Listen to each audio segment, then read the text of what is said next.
अस्सलाम वालेकुम guys, welcome back. मैं हूं आपका इंस्ट्रक्टर मुदस्सर। अडोबी इलस्ट्रेटर की इस वीडियो में हम डायरेक्ट सिलेक्शन टूल का यूज़ करना सीखेंगे। तो डायरेक्ट सिलेक्शन टूल हम यूज़ करते हैं अगर आपके पास कोई भी शेप है, आप उसको कस्टमाइज़ करना चाह रहे हैं, आप उसको किसी दूसरी शेप के अंदर कन्वर्ट करना चाह रहे हैं, तो उसके लिए हम डायरेक्ट सिलेक्शन टूल का यूज़ करेंगे। और भी इसके बहुत सारे काम हैं। तो अगर हम यहाँ पर कोई शेप बनाएँ, हमारे पास है शेप्स। अगर आपने शेप वाली वीडियो नहीं देखी तो उसका जो लिंक है वो आपको ऊपर आई बटन में मिल जाएगा, आप उस वीडियो को लाजमी देखें। तो यहाँ पे हमने एक शेप क्रिएट की और अगर हम इसका यहाँ से कलर चेंज कर दें तो अब हम इसको ले आते जी, यहाँ पे थोड़ा जूम करते हैं। अच्छा, अभी अगर आप यहाँ पे देखें तो यहाँ पे आपको बाउंडिंग बॉक्स नज़र आ रहा है और ये हमारे पास है कॉर्नर विजेट्स। अब अगर आप इसको कस्टमाइज़ करना चाह रहे हो, आप इससे कोई भी शेप बनाना चाह रहे हो, तो अभी हम हैं सिलेक्शन टूल के ऊपर। इससे ये मुमकिन नहीं है। इससे आपको मैंने बताया था सिलेक्शन टूल वाली क्लास में कि हम या तो चीज़ों को ट्रांसफॉर्म कर सकते हैं, मूव कर सकते हैं, सिलेक्ट कर सकते हैं, बस यही इसका काम है। लेकिन अगर हम इस शेप को कस्टमाइज़ करना चाह रहे हैं तो वो इससे मुमकिन नहीं है। तो उसके लिए हमारे पास इसी से नेक्स्ट जो टूल है वो है डायरेक्ट सिलेक्शन टूल। अगर हम इसके ऊपर क्लिक करें और इसकी शॉर्टकट की है ए, क्लिक करें। अब अगर आप यहाँ पे देखें तो आपको यहाँ पे कुछ और तरह के जो बाउंडिंग बॉक्स है वो नज़र आ रहे हैं। पहले क्या था, अगर मैं इसके ऊपर क्लिक करूँ हमारे पास कुछ इस तरह से था। जब आप इसके ऊपर क्लिक करेंगे तो अब हमारे पास ये कुछ इस तरह से है। असल में अगर मैं इसको जूम करूँ तो ये आपको एक स्मॉल बॉक्स नज़र आ रहा है, इसको बोलते हैं एंकर पॉइंट। ये हमारे पास एक एंकर पॉइंट है। और ये जो आपको एक ब्लू लाइन नज़र आ रही है इसको हम बोलते हैं पाथ। तो ये आपका पाथ को सिलेक्ट करने के लिए ये जो डायरेक्ट सिलेक्शन टूल है इसका यूज़ किया जाता है। अब अगर आप पाथ को या किसी एंकर पॉइंट को सिलेक्ट करना चाह रहे हो तो उसके लिए हम इसी का यूज़ करेंगे। देखें, अब अगर हम यहाँ पे आते हैं तो अभी तो हम मूव कर पा रहे हैं, ये एक सिलेक्शन टूल की तरह काम कर रहा है। क्यों इस तरह से काम कर रहा है? क्योंकि तमाम इसके एंकर पॉइंट सिलेक्टेड है। जब ये आपका एंकर पॉइंट ब्लू कलर में होगा तो उसका मतलब है वो सिलेक्टेड है।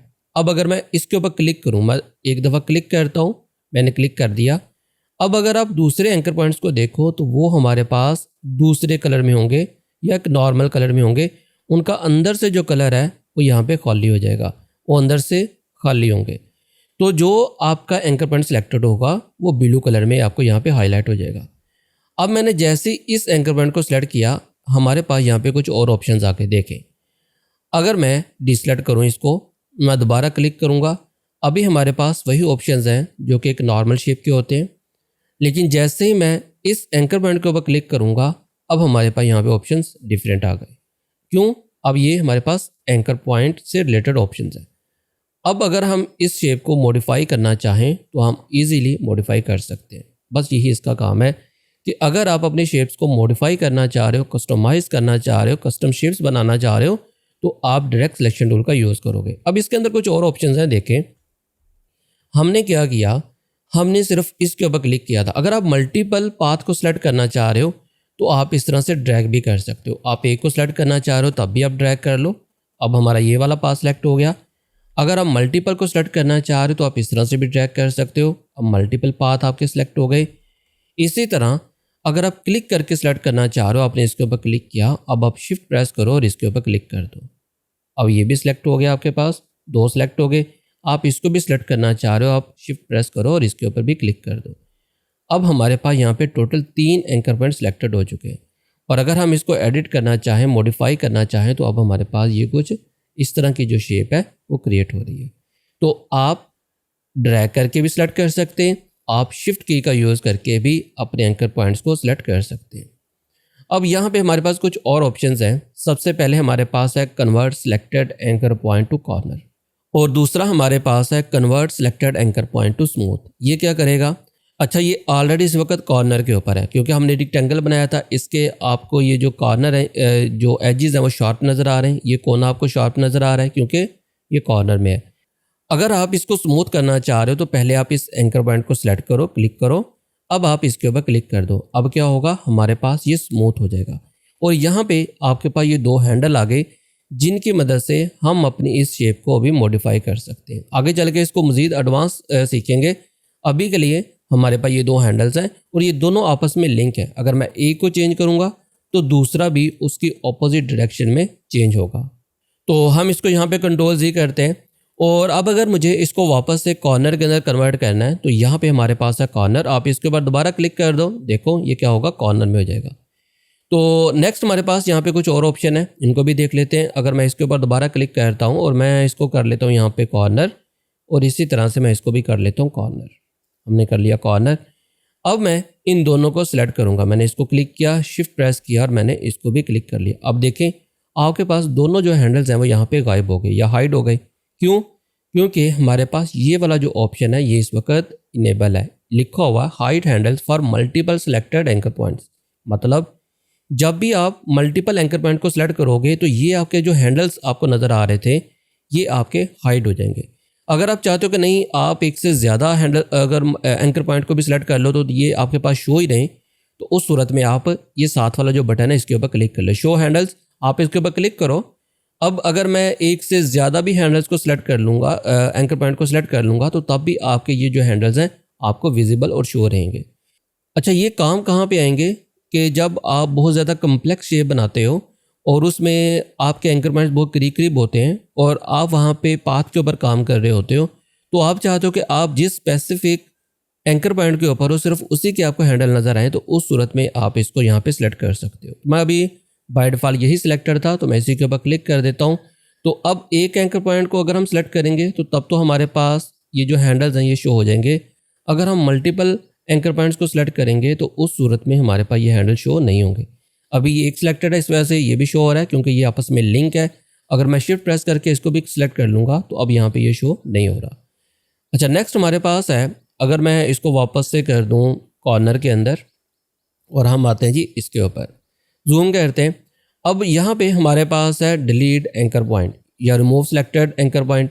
अच्छा, अगर आप इसको डिलीट करना चाह रहे हो तो ये क्या करेगा, डेल कर देगा। सबसे पहले तो इसको मैं कॉर्नर में कन्वर्ट करता हूँ और मैंने इसको सिलेक्ट किया और अगर मैं इसको डेल कर दूंगा तो अब आपके पास वो जो हमारे पास एंकर पॉइंट था वो डिलीट हो गया और हमारे पास ये इस तरह से एक शेप बन गई।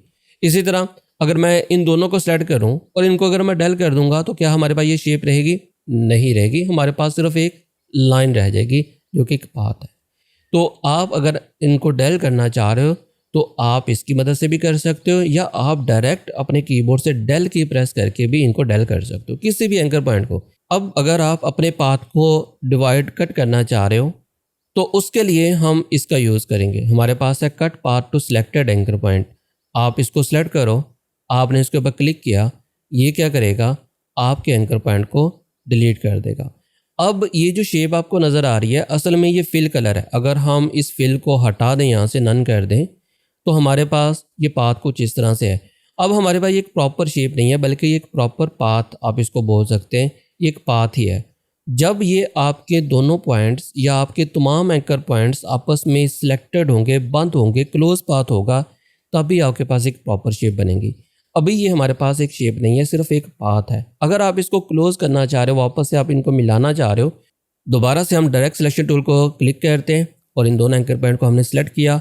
अब आप या तो इनको वापस में करीब ले आओ या आप इसके ऊपर क्लिक करो, ये क्या करेगा, कनेक्ट सिलेक्टेड एंड पॉइंट्स। तो अगर आप इसके ऊपर क्लिक करोगे ये इनको आपस में ज्वाइन कर देगा।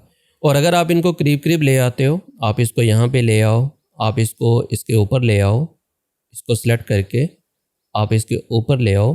अब आप इन दोनों को सिलेक्ट करके भी यहाँ पे ज्वाइन कर सकते हो। तो अब हमारे पास ये उसी तरह से पहले की तरह शेप बन गई।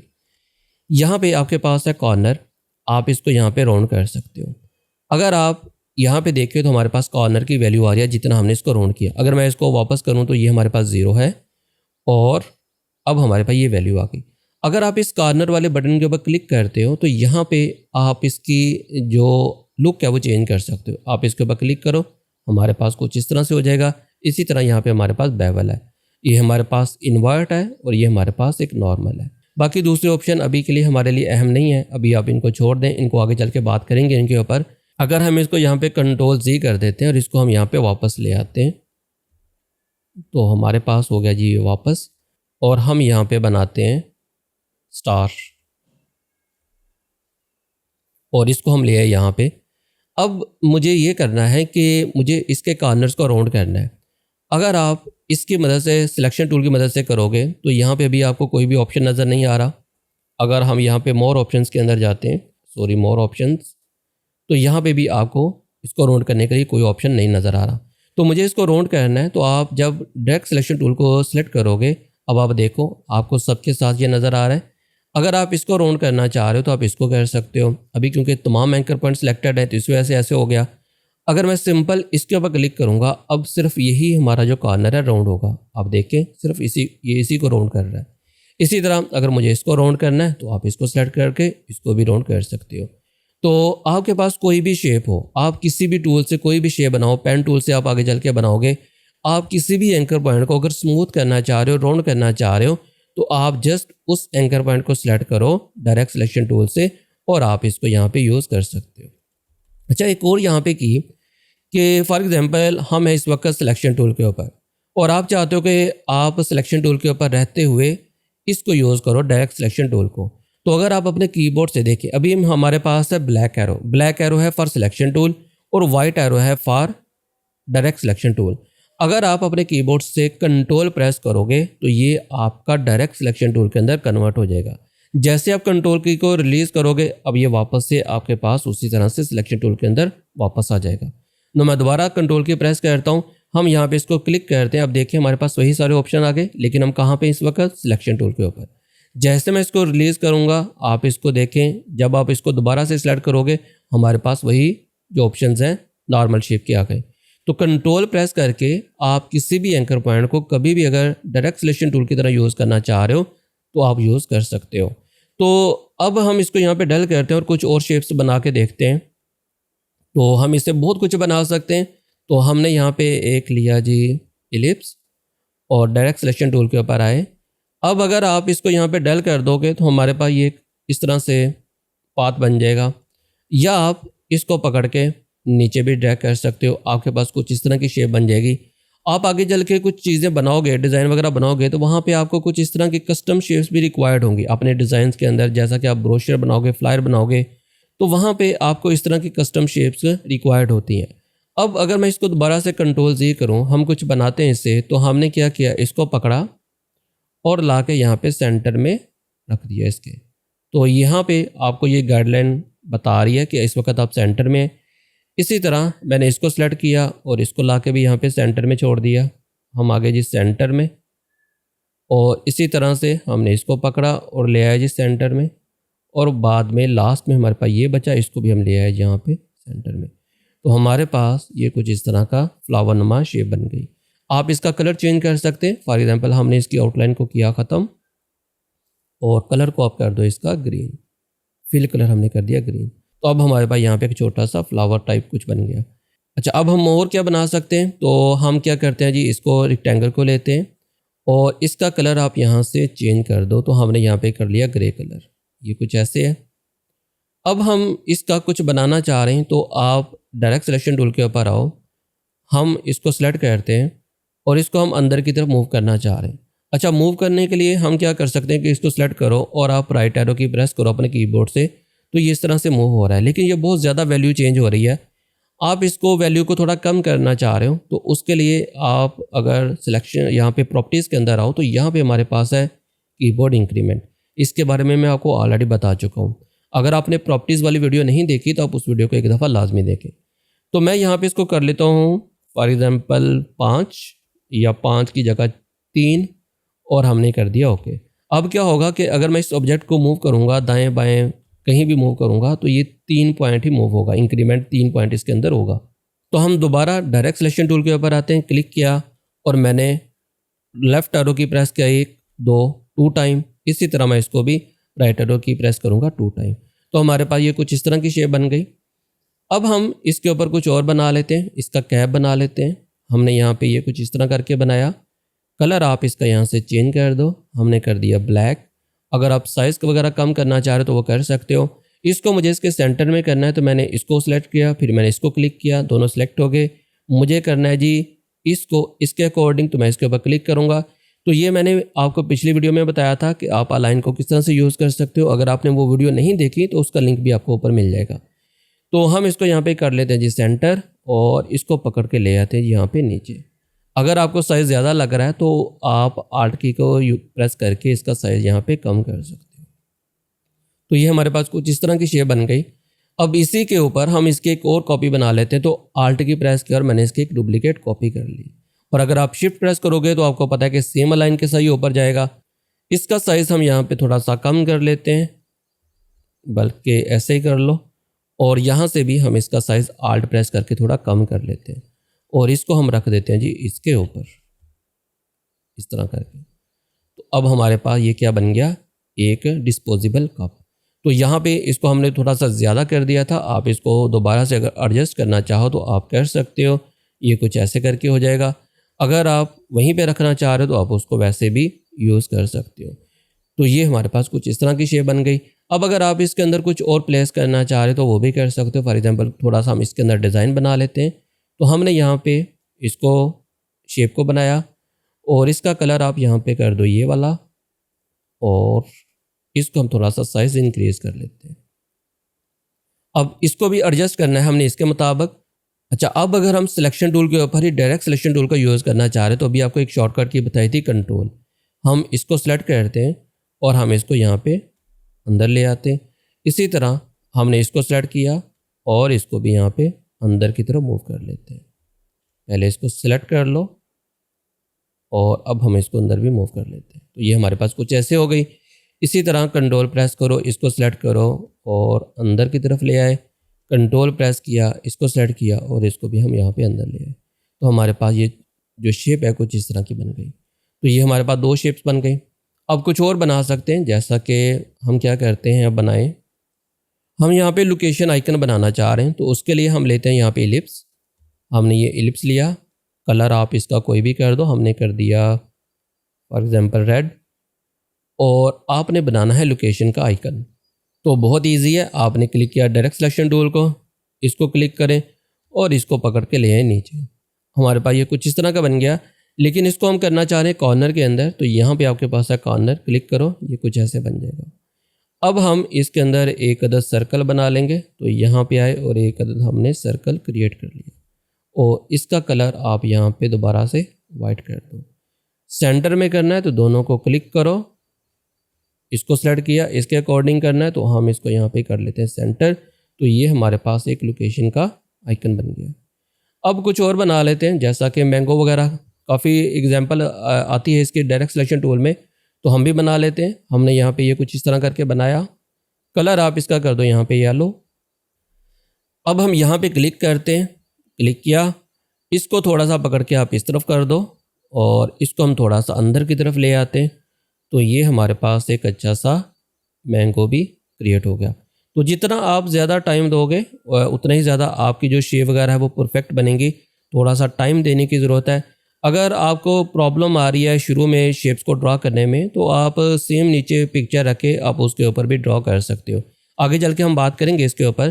तो ये हमारे पास मैंगो बन गया। अब आप इसके ऊपर पत्ते बनाना चाह रहे हैं तो हम बना लेते हैं जी वो भी। आप इसी तरह से ये ले लो, पत्ता बनाना है तो हमने किया इसका ग्रीन कलर और डायरेक्ट सिलेक्शन टूल और इसके ऊपर आप क्लिक करो और इसको आप कर लो कॉर्नर के अंदर। इसी तरह आप इसको भी कॉर्नर के अंदर कन्वर्ट कर लो। तो हमारे पास ये कुछ पत्ता बन गया। अब आप इसको यहाँ पे रोटेट करो और इसको आप यहाँ पे प्लेस कर दो। एक आप इसकी आप और कर लो और इसको आप कर लो इस तरह से रोटेट। साइज़ हम यहाँ पे कम कर लेते हैं। तो ये हमारे पास कुछ ऐसे करके शेप बन गई। अब आप इसके ऊपर इसकी छोटी सी वो टहनी लगाना चाह रहे हैं तो वो भी आप लगा सकते हो। रेक्टेंगल लिया, कुछ ऐसे करके बनाया। अब आप यहाँ पे इसका कलर ये वाला ले लो या आप इसको यूज़ कर लो। सूखी हुई टहनी है हमारे पास तो इसको हम यहाँ पे ले आते हैं। तो डायरेक्ट सिलेक्शन टूल से ही अब हम इसको यहाँ पे कस्टमाइज़ कर लेते हैं कुछ ऐसे करके। आप जैसी चाहो शेप बना सकते हो, डिपेंड करता है कि आप कितना टाइम उस चीज़ के ऊपर पर्टिकुलर एरिया के ऊपर दे रहे हो तो आपको आपका जो रिक्वायर्ड रिज़ल्ट है वो मिल जाएगा। तो हमने कुछ ऐसे करके एक शेप बना ली। आगे चल के हम इसको और भी ज़्यादा बेहतर तरीके से बनाना सीखेंगे। तो जैसे जैसे हम आगे चल के टूल सीखते जाएंगे तो आपके काम में और ज़्यादा निखार आता जाएगा, आपको और बहुत सारी चीज़ों का पता चलता जाएगा और हमारी जो चीज़ें हैं और बेहतर तरीके से बनना शुरू हो जाएंगी। तो ये हमने कुछ इस तरह करके टहनी बनाई। साइज़ थोड़ा बड़ा है तो आप इसका साइज़ यहाँ पे कम कर लो। तो इसको आप थोड़ा सा यहाँ पे रोटेट कर लो ऐसे करके और इसको अब यहाँ पे प्लेस कर दो और इसको अब यहाँ पे थोड़ा सा ऊपर कर लो। तो ये हमारे पास बन गया एक अदद मैंगो। और भी बहुत सारी आप शेप इसकी मदद से बना सकते हैं। तो आज के लिए इतना ही। आप इसके ऊपर प्रैक्टिस करें, कम से कम आप ये जो शेप्स मैंने बनाई यहाँ पे बेसिक सी, आप इनको बनाएं, इससे आपकी काफ़ी हद तक प्रैक्टिस हो जाएगी। मिलते हैं फिर नेक्स्ट वीडियो में, तब तक के लिए अल्लाह हाफिज़।